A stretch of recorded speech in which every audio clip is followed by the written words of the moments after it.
Today we have a very interesting case.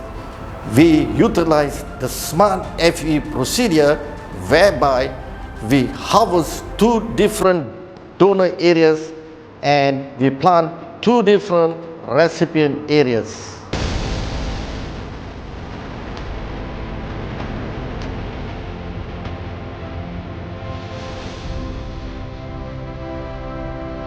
The first donor area or harvesting area is at the nape of the neck. The second donor area is at the moustache and the beard. This patient already make a final decision to remove all these individual hair from the moustache and the beard. All these graft that harvested from the donor area is planted 3 cm behind the hairline.